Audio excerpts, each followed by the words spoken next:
Welcome, friends. We've been working on some really cool ginger beer recipes, and the ginger beer is fermenting along really nicely here in the bottles. But I've been left with this sort of really mellow, spiced ginger pulp.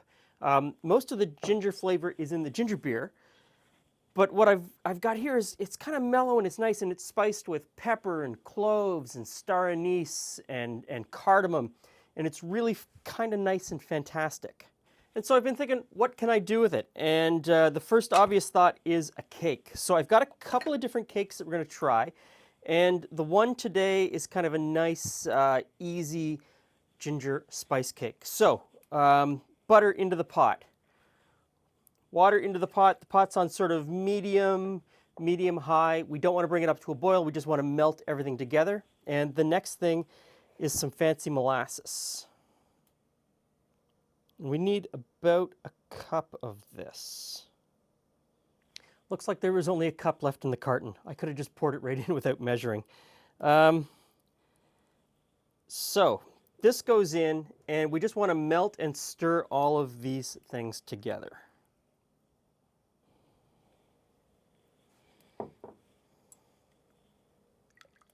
While this is melting together, I just want to mix up the dry ingredients.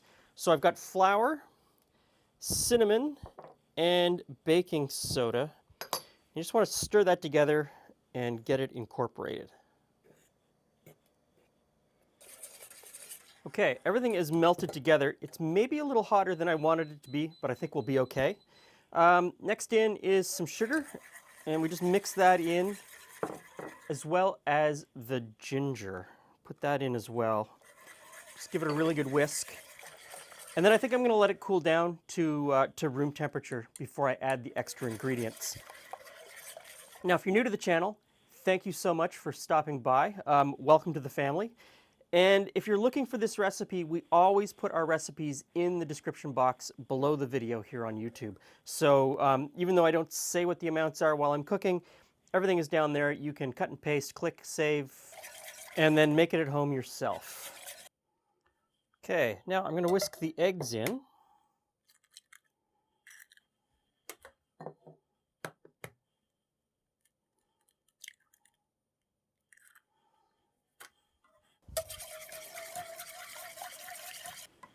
And the flour, just a little bit at a time. Okay, that looks really good. Smells fantastic too. So, I've got a 9-inch round cake pan with a piece of parchment in the bottom, and it's also buttered. And if you want to learn how to do a round parchment, I'll put a link. We've got a video on that. And in goes the batter.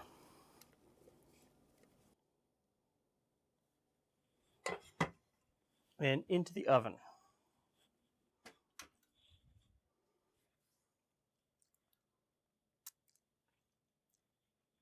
I think this is going to be pretty good.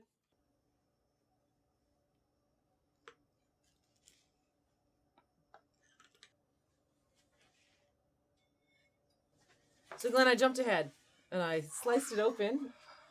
I see you've been hard at work. So what we have here is a ginger cake. I think the ginger flavor is going to be very sort of soft. Mm-hmm. But it's very pleasant and very moist. It is super moist, isn't it? So this is the ginger that was left over from making the ginger beer. Oh, okay. And so good use for it. And so the ginger itself. That would explain why it's very fibrous, because it's all okay. So this isn't overly gingery, because as I said earlier, most of the flavor should be in the ginger beer. But it's a nice soft ginger flavor, and there's some other spicing in there that's really nice from it. It's quite lovely. And it's really moist, isn't it? Yeah, why is that? Is there something in particular you did that? There's two things. Okay. The ginger itself had a lot of water in it because it's what I had taken out. It had been boiled in the. And I also did this as a boiled cake. Oh, okay. So you put the water and the butter and everything in there, and so all of those things together make it really sort of moist. So I also still have some ginger left over, and I'm thinking that orange cake that we did a few weeks ago from Elmvale. Yeah, but I can't remember who made it. I don't remember who made it. Because that was good. but I think putting some of this ginger in that would be really good. Yeah, because as well. orange and ginger go Yeah. really nice Yeah. together. Yeah. I look forward to that cake. Now you could do this in 2 smaller pans and probably put a nice cream cheese frosting on it. That would be lovely. And make it really nice. But as you've probably figured out, we don't do frosting. Or you could do it in a loaf pan. Mm-hmm. A loaf pan and, you know, have it as a tea cake or a visiting cake. I really like this. A visiting cake? Yeah, visiting cake.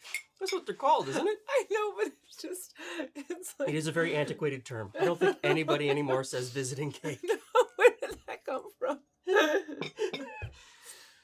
Thanks for stopping by. See you again soon.